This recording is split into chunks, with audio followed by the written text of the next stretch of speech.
Assalamualaikum warahmatullahi wabarakatuh. Semangat pagi anak-anak. Bagaimana kabar kalian? Bu Hima berharap kalian tetap dalam keadaan sehat walafiat meskipun kita masih dalam masa pandemi. Sebagaimana kita tahu, proses belajar kita masih dari rumah secara online.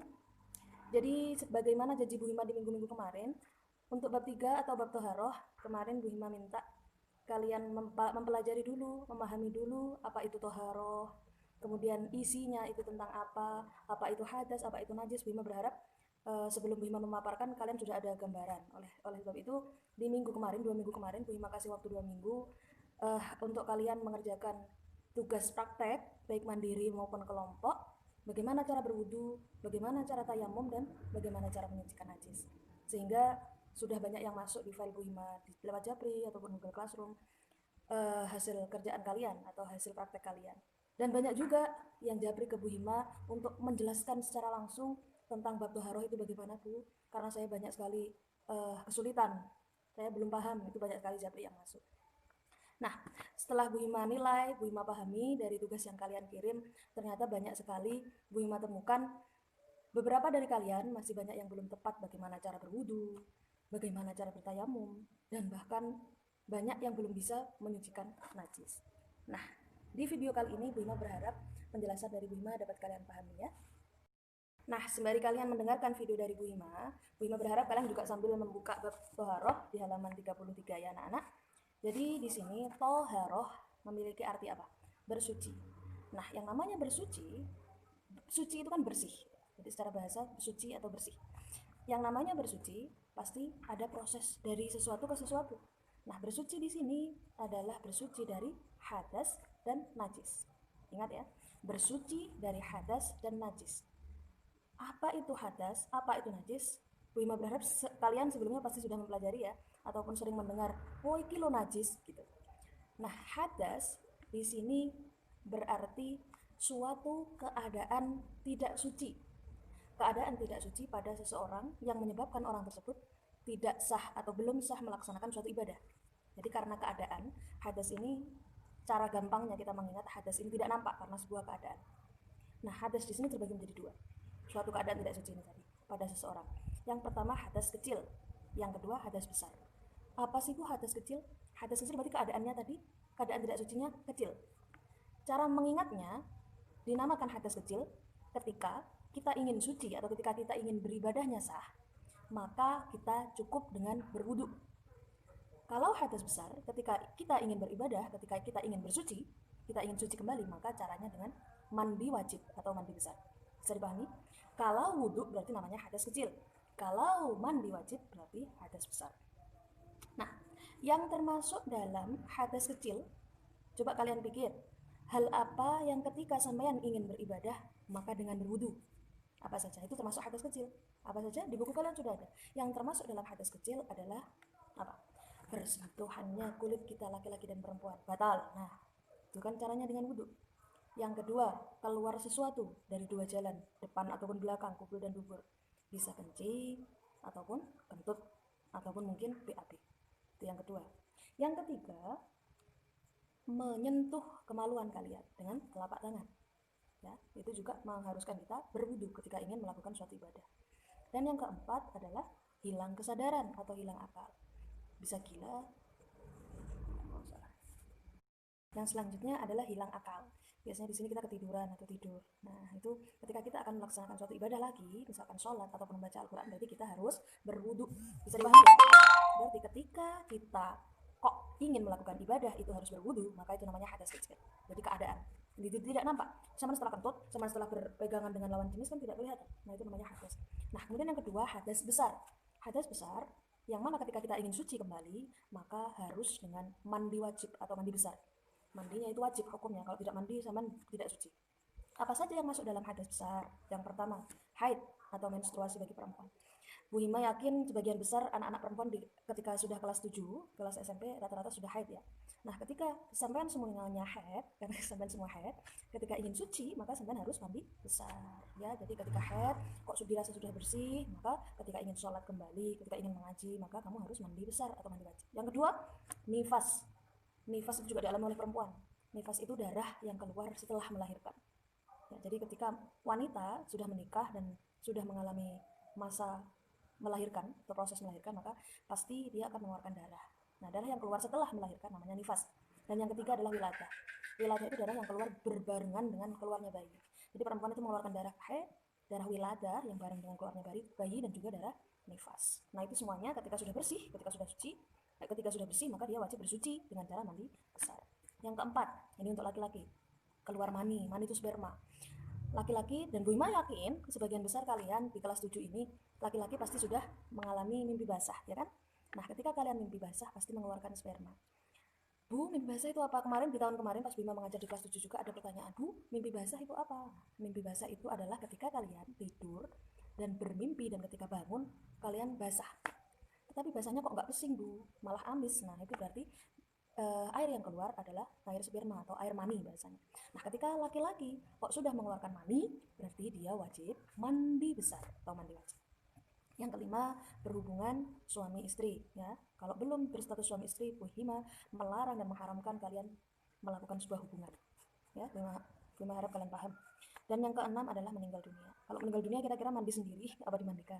Pasti dimandikan. Nah, ini namanya mandi wajib. Dan ini termasuk dalam beberapa hal yang diwajibkan ketika ingin bersuci. Ketika ingin suci maka dengan mandi besar. Paham ya tentang hadas?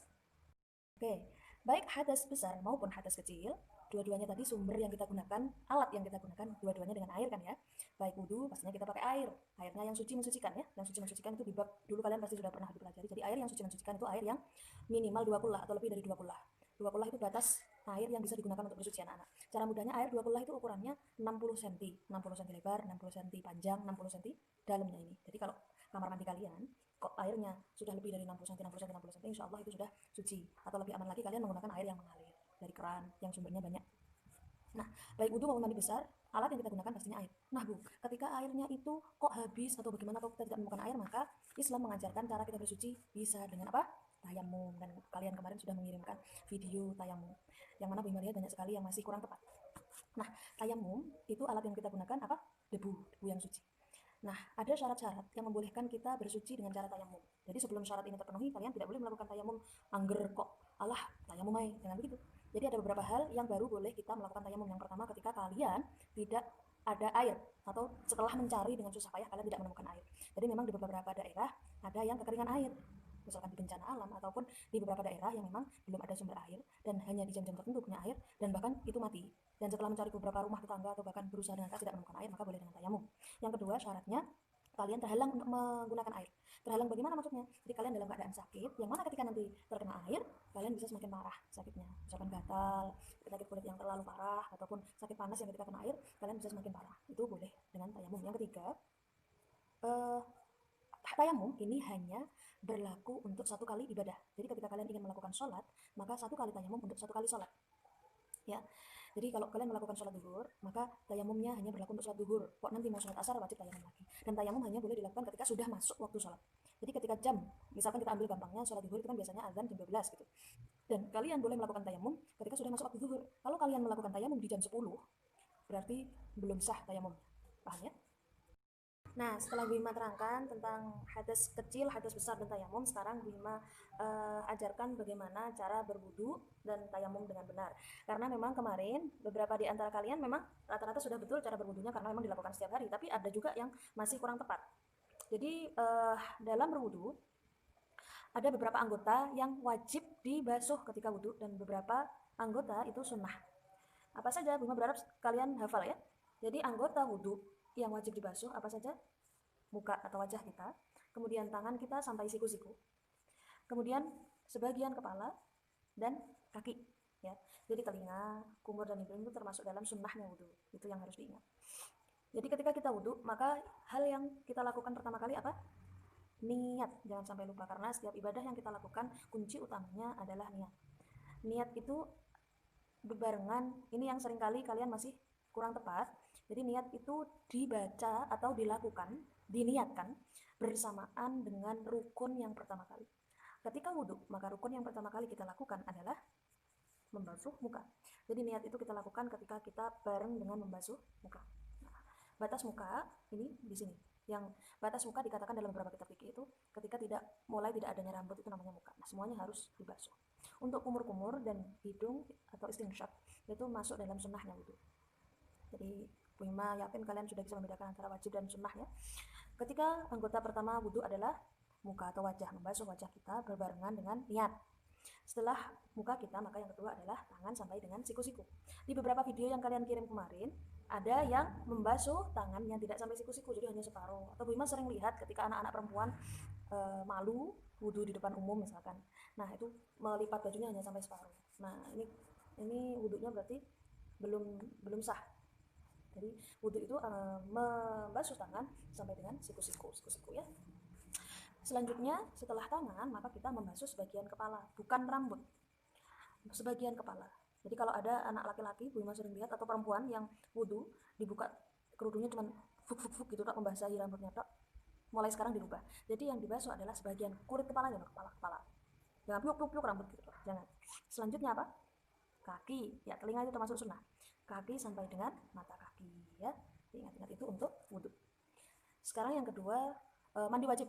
Mandi wajib sama dengan mandi pada umumnya. Hanya kalau mandi pada umumnya kita kan biasanya kalau mau sekolah mandi. Nah, kalau mandi besar itu semuanya harus terbasuh mulai dari ujung kepala sampai ujung kaki. Disunahkan sebelum melakukan mandi wajib kalian wudhu dulu untuk membersihkan yang terselip atau apa itu, kalian disunahkan untuk wudhu dulu, kemudian sama niat. Kalau niat mandi besar bagi perempuan haid ada niatnya tersendiri, begitupun untuk yang laki-laki ketika setelah mengalami mimpi basah. Untuk tayamum, di buku kalian halaman 37 di situ ada cara bertayamum disertai dengan gambar di halaman 38. Jadi anggota yang dibasuh saat tayamum itu hanya dua, anak-anak. Apa itu? Wajah atau muka dan tangan, sudah itu toh.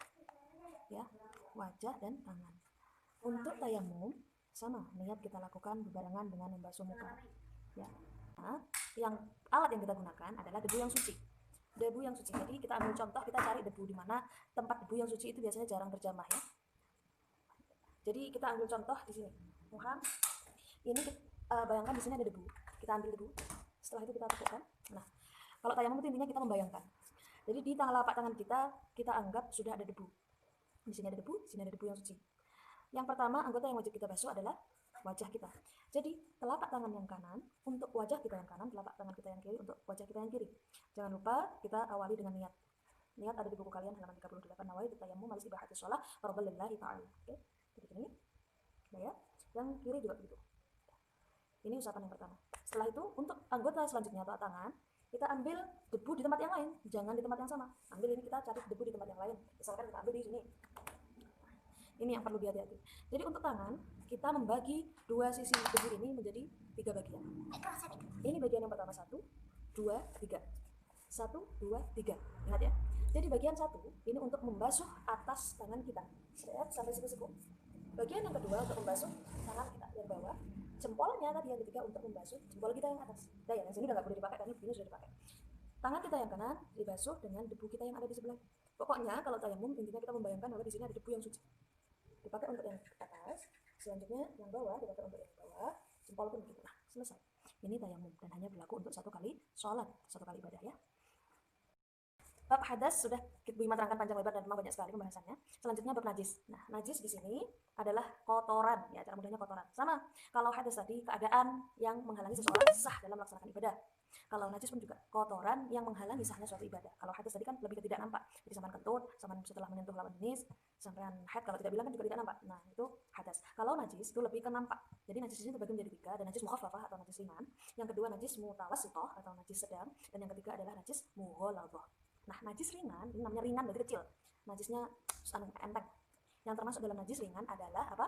Kencingnya bayi laki-laki yang belum berumur 2 tahun dan hanya minum ASI atau air susu ibunya saja. Jadi kalau ada anak laki-laki yang kurang dari 2 tahun tapi sudah makan makanan yang lain selain ASI, maka tidak masuk dalam kategori mutawassithah. Atau air kencingnya tadi tidak masuk dalam najis mukhaffafah. Atau ada anak perempuan meskipun minum ASI masih 1 tahun tidak masuk dalam najis mukhaffafah, air kencingnya. Jadi kotoran ya, ini dibahas kotoran. Ada kencing yang menempel pada suatu tempat.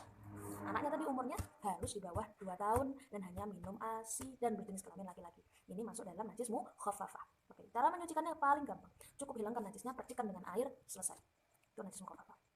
Nah, yang kedua Bima terangkan dulu namanya najis mughalladhah atau najis berat. Najis berat di sini adalah segala sesuatu yang bersumber dari anjing, baik itu air liurnya, kencingnya maupun eeknya ya. Nah, di sini cara menyucikannya paling berat, makanya namanya najis mukhalat atau najis paling berat. Jadi harus dengan menggunakan air sampai 7 kali, yang mana salah satunya nanti dicampur dengan pasir yang suci. Cara menyucikannya, jika kalian terkena nya atau tainya anjing di rumah kalian atau ya di tempat kalian atau kencingnya anjing, maka cara yang pertama hilangkan dulu najisnya, hilangkan dulu kotorannya. Setelah itu basuh dengan air. Tadi ada 7 ya. Jadi 1 basuh dengan air, siram dengan air sampai 3 kali. Setelah itu yang keempat, kalian campur air tadi dengan pasir yang suci, digosok-gosokkan. Setelah itu kalian siram lagi sampai basuhan yang ketujuh. Nah, itu cara menyucikan najis mughaladah atau najis yang paling berat. Paham ya? Jadi ada najis mukhafafah yang paling ringan tadi, kencing bayi laki-laki yang kurang dari 2 tahun yang hanya minum ASI. Yang kedua najis mughaladah atau najis berat tadi. Nah, selain najis mukhafafah dan najis mughaladah, jika ada kotoran selain 2 ini, maka masuknya ke najis mutawassithah atau najis sedang semuanya. Berarti misalkan ada kencing kucing atau ada darah, nanah yang menempel di rumah kalian atau di lantai kalian, maka itu masuknya najis mutawassithah. Nah, cara membersihkan atau cara menyucikan najis mutawassithah, kita lihat dulu. Najis mutawassithah terbagi menjadi 2, ada ainiyah atau yang nampak. Yang kedua najis hukmiyah. Bedanya gimana kalau nampak? Berarti kelihatan, oh itu ada kencing kucing, oh itu ada kencingnya anak perempuan, oh itu ada darah. Ini namanya ainiyah, nampak mata. Yang kedua hukmiyah. Hukmiyah itu ada najisnya tapi tidak nampak. Contohnya di rumah kalian ada kencing kucing tapi tidak nampak, hanya ada baunya. Pak, ini masuk dalam najis hukmiyah. Ada tapi tidak ada baunya tapi tidak nampak. Cara menyucikannya, hilangkan dulu najisnya, setelah itu baru disiram dengan air. Nah Bu, kalau baunya tidak hilang-hilang, boleh dicampur dengan sabun atau pewangi. Setelah itu dibasuh dengan kain yang suci. Nah, kain yang sudah dipakai untuk menyucikan itu jangan dipakai lagi, ganti kain yang lain. Setelah itu bisa disiram, kalau tempatnya dipikir bisa langsung disiram dengan air. Nah, itu cara menyucikan najis mutawassithah. Jadi hilangkan dulu najisnya, baru setelah itu disiram dengan air atau bisa dengan kain secara bergantian. Bu, harap kalian paham ya. Jika ada yang belum paham bisa japri ke Bu. Terima kasih, semangat belajar. Wassalamualaikum warahmatullahi wabarakatuh.